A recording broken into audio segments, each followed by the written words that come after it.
সুপ্রিয় শিক্ষার্থী, আসসালামু আলাইকুম। অনলাইন ক্লাসের পক্ষ থেকে সকলকে স্বাগত জানাচ্ছি। আশা করছি সকলে ভালোই আছো এবং নিরাপদেই আছো। স্নাতক প্রথম বর্ষের তোমরা যারা আছো তাদের জন্য আজকে আমার ক্লাস। আমরা আজকে প্রথম পত্রের প্রথম অধ্যায়ের কিছু ছোট প্রশ্নগুলো আলোচনা করব, অর্থাৎ উত্তরগুলো আমরা জেনে নিব।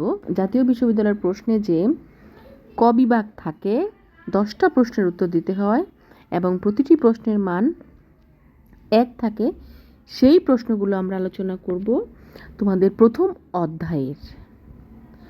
তো চলো আমরা ক্লাসে ফিরে যাই। দেখো, প্রথমে যে প্রশ্নটা আছে সেটা হচ্ছে দর্শনের ইংরেজি প্রতিশব্দ কি? দর্শনের ইংরেজি প্রতিশব্দ হচ্ছে ফিলোসফি। ফিলোসফি শব্দটি কোন শব্দ থেকে এসেছে? ফিলোসফি শব্দটি গ্রিক শব্দ ফিলোস এবং সোফিয়া শব্দ থেকে এসেছে। গ্রিক ফিলোস শব্দের অর্থ কি? গ্রিক ফিলোস শব্দের অর্থ অনুরাগ বা ভালোবাসা। গ্রিক ফিলোস শব্দের অর্থ অনুরাগ বা ভালোবাসা। তাহলে ফিলোসফি শব্দটির অর্থটা কি হবে শিক্ষার্থী? খেয়াল করো। তাহলে ফিলোসফি শব্দের অর্থ হবে জ্ঞানের প্রতি অনুরাগ বা ভালোবাসা। এখানে আমরা দেখলাম ফিলোস শব্দের অর্থ হচ্ছে অনুরাগ বা ভালোবাসা, সোফিয়া শব্দের অর্থ হচ্ছে জ্ঞান। দুটো মিলে হচ্ছে জ্ঞানের প্রতি অনুরাগ বা আগ্রহ। শিক্ষার্থী, এরপর যে প্রশ্নটা আছে সেটা হচ্ছে ফিলোসফি শব্দটি সর্বপ্রথম ব্যবহার করেন কে? ফিলোসফি শব্দটি সর্বপ্রথম ব্যবহার করেন পিথাগোরাস। ফিলোসফি শব্দটি সর্বপ্রথম ব্যবহার করেন পিথাগোরাস। পিথাগোরাসের আমরা মনে হয় সম্পাদ্য উপপাদ্য পড়ে এসেছি। এরপরের প্রশ্নটা হচ্ছে ফিলোসফি শব্দটি সর্বপ্রথম প্রচলন করেন কে? দেখো, আগের প্রশ্নটা ছিল সর্বপ্রথম ব্যবহার করেন কে, আর এখনকার প্রশ্নটা হচ্ছে প্রচলন করেন কে? প্রচলনও করেন কিন্তু পিথাগোরাস। ফিলোসফি শব্দের বাংলা প্রতিশব্দ কি? ফিলোসফি শব্দের বাংলা প্রতিশব্দ হচ্ছে দর্শন। ফিলোসফি শব্দের বাংলা প্রতিশব্দ হচ্ছে দর্শন। শিক্ষার্থী, এরপর যে প্রশ্নটা আছে সেটা হচ্ছে দার্শনিক তিতাসের মতে দর্শন কি? দর্শন হলো ভাষার যৌক্তিক বিশ্লেষণ এবং শব্দ ও ধারণার অর্থ স্পষ্ট অনুধাবন। দর্শন শাস্ত্র কিসের মূল্যায়ন করে? দর্শন শাস্ত্র জীবন ও জগতের মূল্যায়ন করে। আধুনিক দর্শনের জনক কে? আধুনিক দর্শনের জনক রেনে ডেকার্ট। আধুনিক দর্শন কেমন দর্শন? আধুনিক দর্শন মানবকেন্দ্রিক ও বাস্তবধর্মী। দর্শনের মূল লক্ষ্য কি? দর্শনের মূল লক্ষ্য হচ্ছে সত্যের দ্বার উদ্ঘাটন করা এবং সত্যকে উপলব্ধি করা। দর্শনের কাজ 3টি: অনুধাবনমূলক কাজ, বিচারমূলক কাজ এবং গঠনমূলক কাজ।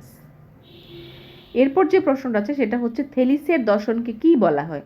থেলিসের দর্শনকে পানি দর্শন বলা হয়।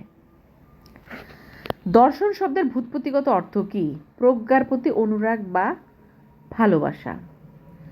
দর্শন শব্দটি কোন প্রত্যয় যুগে গঠিত হয়েছে? দৃশ যুগ অনট প্রত্যয় যুগে গঠিত হয়েছে। শিক্ষার্থী, এরপর দেখো, সমস্ত জীব ও জগতের সৃষ্টির উৎস পানি, এটা কার অভিমত? একটু আগেই আমরা পড়েছিলাম পানি দর্শনটা কার? থেলিসের। সো এই অভিমতটা থেলিসের। গ্রিক দার্শনিক থেলিসের অভিমত হচ্ছে সমস্ত জীব ও জগৎ সৃষ্টির উৎস হচ্ছে পানি। সমস্ত পৃথিবী পানির উপরে ভাসমান, এই কথার প্রবক্তাও হচ্ছেন গ্রিক দার্শনিক থেলিস। সর্বপ্রথম ভূমিকম্পের কারণ উদ্ঘাটন করেন কে? গ্রিক দার্শনিক থেলিস।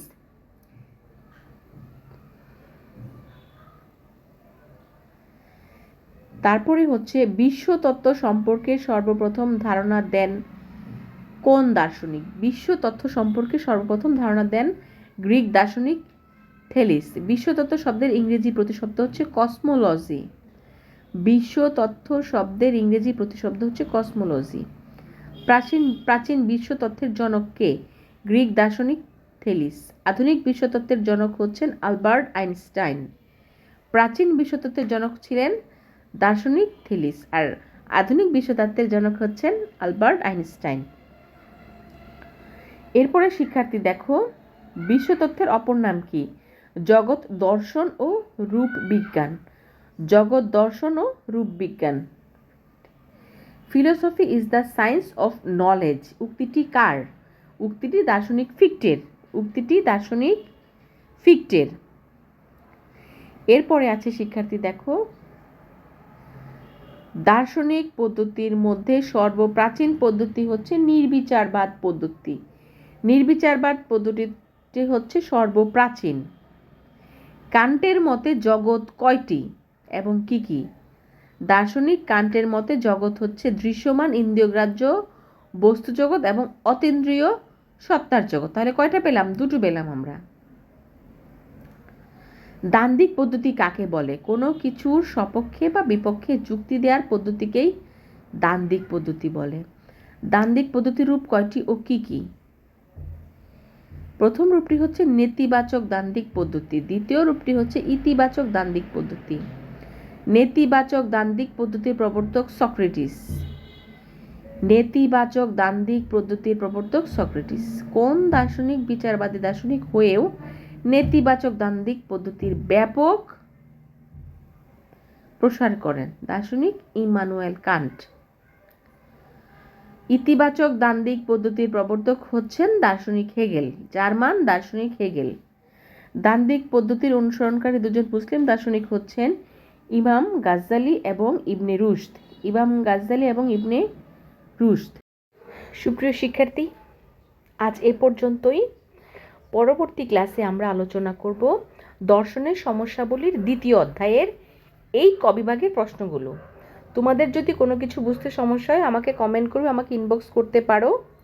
সকলের সাফল্য কামনা করছি। আল্লাহ হাফেজ। আসসালামু আলাইকুম।